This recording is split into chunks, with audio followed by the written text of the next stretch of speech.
Breaking news mga kabayan, Russia, may ginawa na ikinagalit ng China. Pangalawang breaking news, Canada, tumutulong na sa Pilipinas sa West Philippine Sea. Pangatlong breaking news, Yemen, pinasabog ang isang American fighter jet. Bago tayo magumpisa, baka pwede pa like ng video na ito.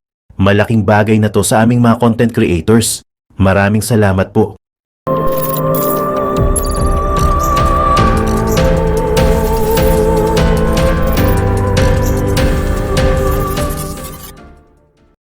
Nagpataw ang Russia ng 55.65% na tariff sa mga China-made furniture parts, isang trade war salvo na nag-raise ng mga bagong katanungan tungkol sa Moscow at No Limits Partnership ng Beijing kasama ang inauguration on the horizon ni US President newly elect Donald Trump.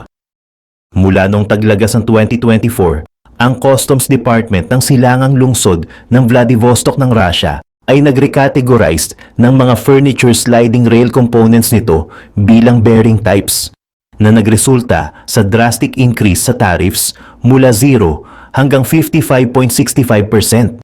Pinangangasiwaan na ngayon ng lungsod ang 70% ng mga China's furniture parts na inimport sa Russia. Unang iniulat ng Forbes ang protectionist move noong November 26 at malawakang binanggit ito ng Russian media noong November 27. Sinabi sa Forbes ng presidente ng Almaz na si Sergey Smevsky na ang mga sliding parts ay maaaring ma-account para sa 30% ng mga gastos sa paggawa ng mga kitchen furniture. Sinabi ng Association of Furniture and Woodworking Enterprises of Russia na ang bagong tariff ay magpapabankrupt sa mga Russian importers ng mga furniture components at lilikha ito ng karagdagang 15% cost para sa mga local furniture makers. Ayon sa Pangulo ng Association of Furniture and Woodworking Enterprises of Russia na si Alexander Shestakov, ang pag-import daw ng isang finished piece of furniture na napapailalim lamang sa 9 to 12% tariff ay mas kumikita na ngayon kaysa sa paggawa nito sa loob ng bansa.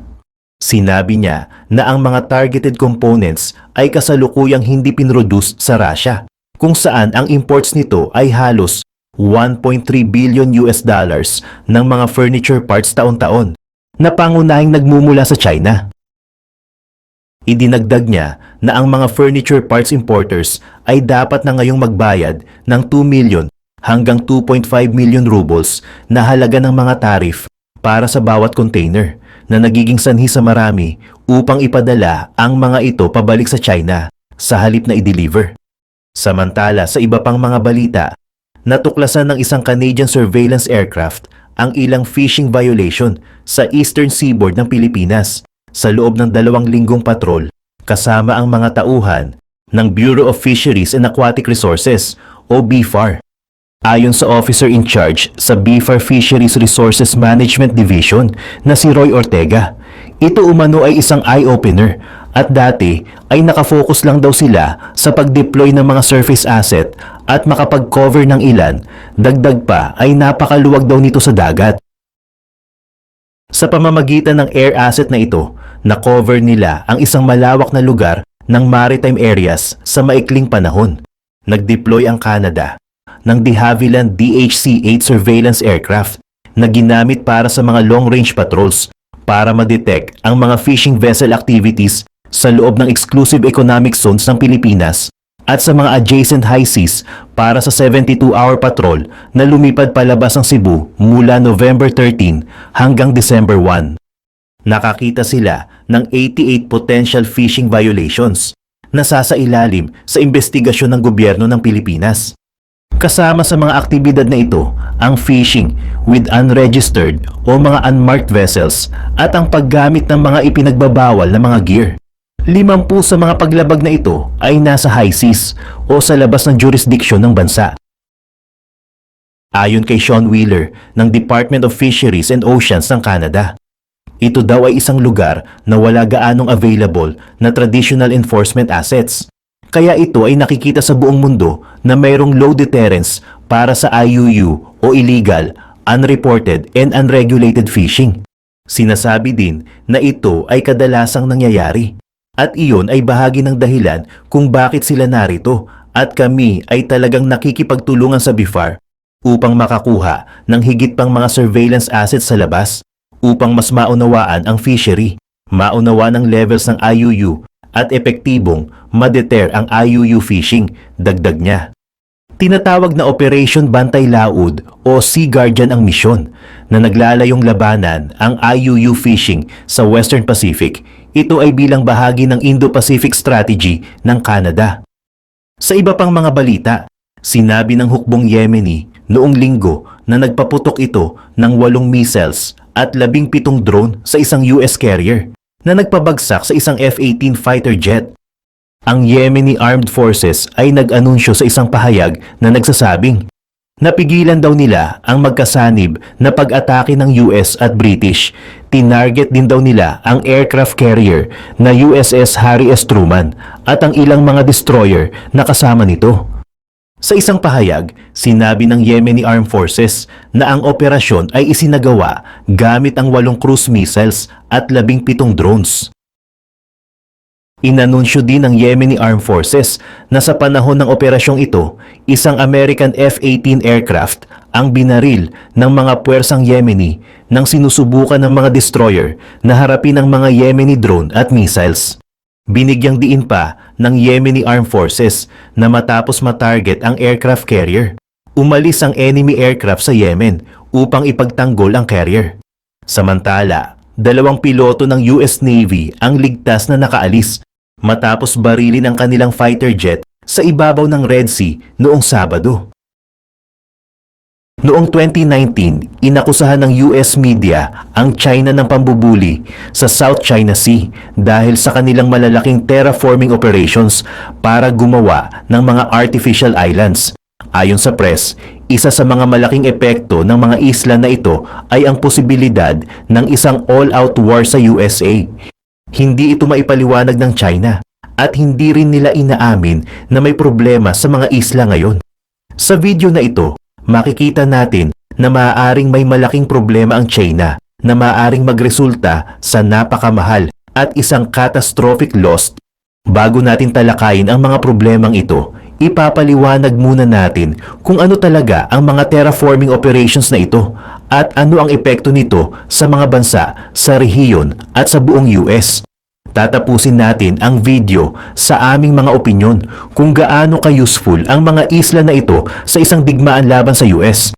Simulan natin sa Fiery Cross Reef na sinasabing pinakamalaking land reclamation project ng China sa South China Sea. Inaangkin ng China ang isla na ito na bahagi ng Spratly Islands, pero inaangkin din ito ng Taiwan, Philippines at Vietnam.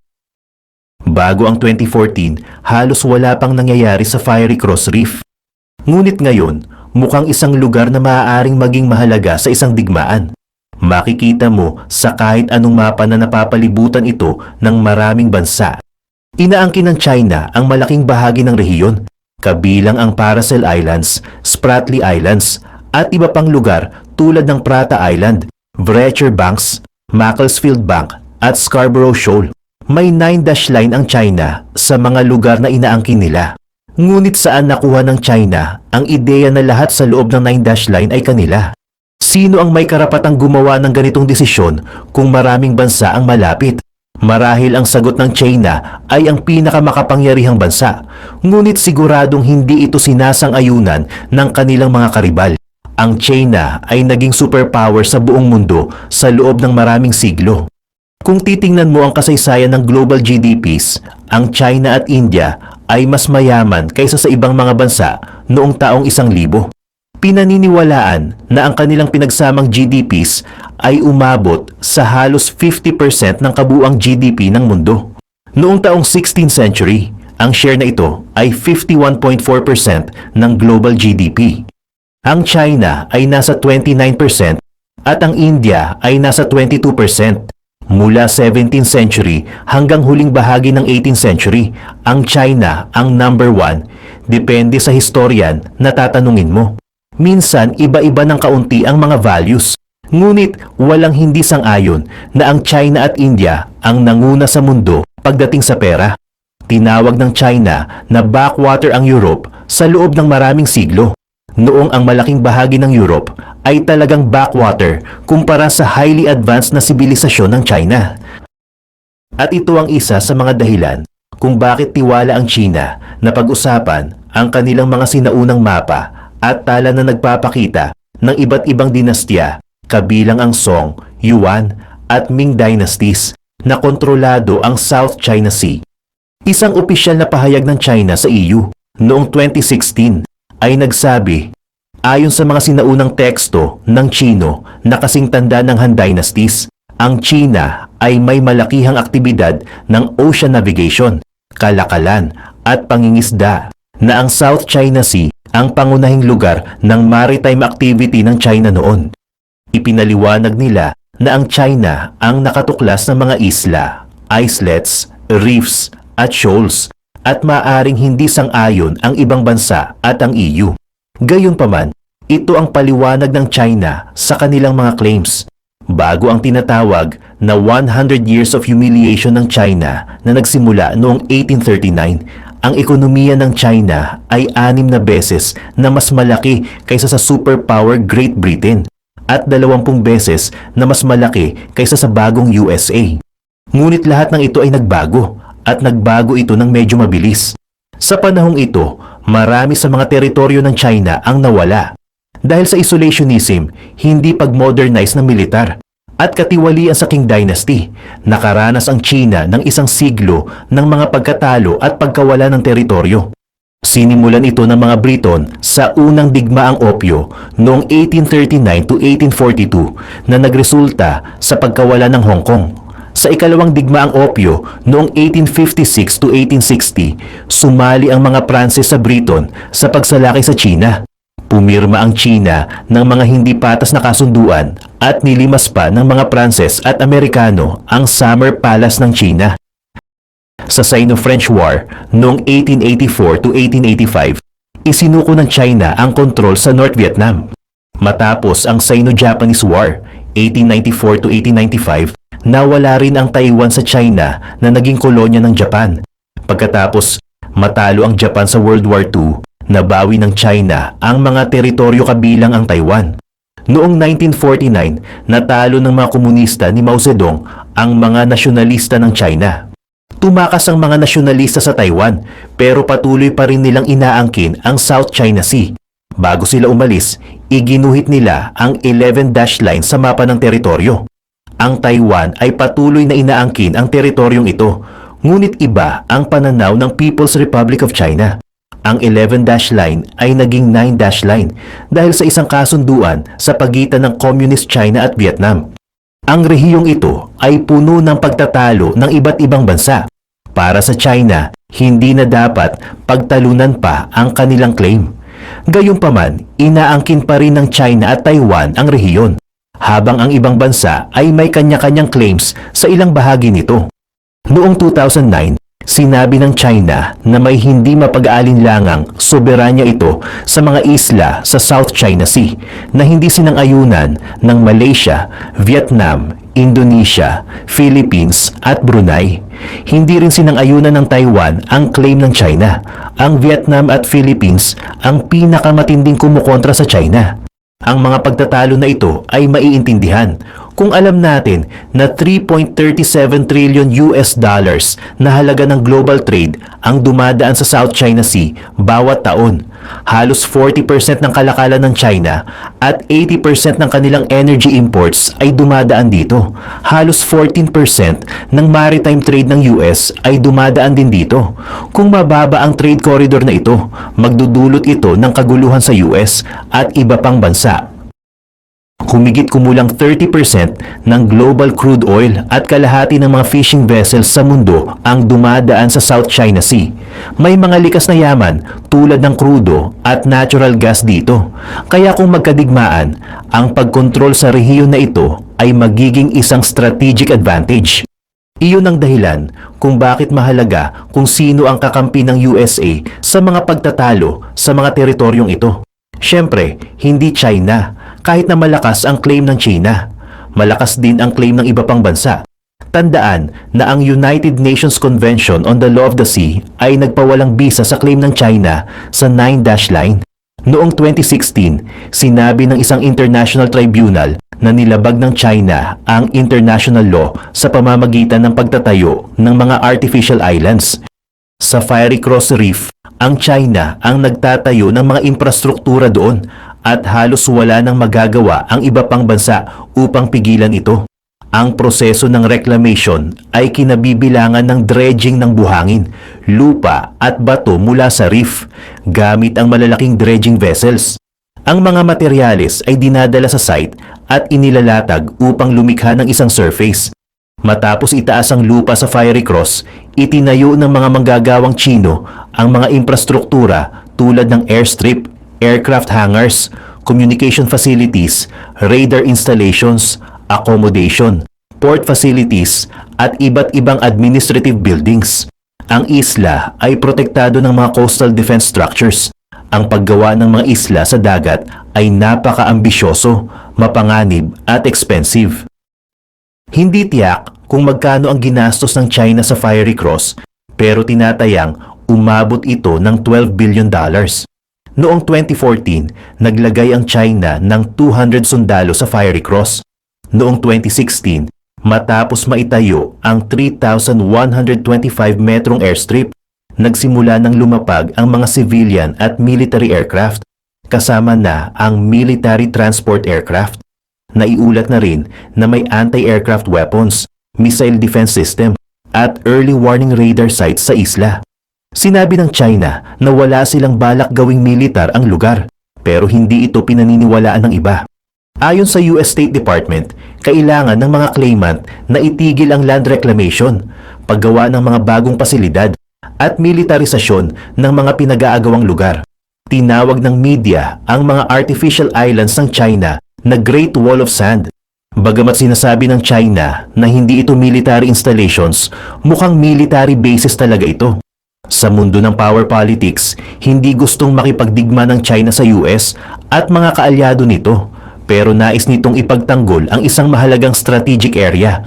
Sinasabi ng China na ang mga isla ay para sa tulong sa pangingisda, mga ulat ng panahon, pagbibigay ng kanlungan, o pagtulong sa mga barkong nasa panganib. Ngunit itinuro ng Western media na hindi karaniwang kailangan ang missile defense systems para protektahan ang mga mangingisda. Hindi lahat ng isla ay mukhang military bases, pero marami tulad ng Gavin Reefs ay may anti-aircraft guns at missile defense system. Ang Gavin Reefs ay 210 acres, kasing laki ng 119 British soccer pitches at hindi friendly para sa mga mangingisda. Ang Mischief Reef na 1,380 acres ay isang mas malaking proyekto sa silangan ng Spratly Islands. Noong nagsimula ang China magdala ng mabibigat na makinarya, ilang bansa ang nagtanong kung ano ang ginagawa ng China doon. Nasa 135 miles lang mula sa baybayin ng Pilipinas sa Palawan Island, sinabi ng China na ito ay isang kanlungan ng mga mangingisda. Pero ngayon, mukhang military base na ito.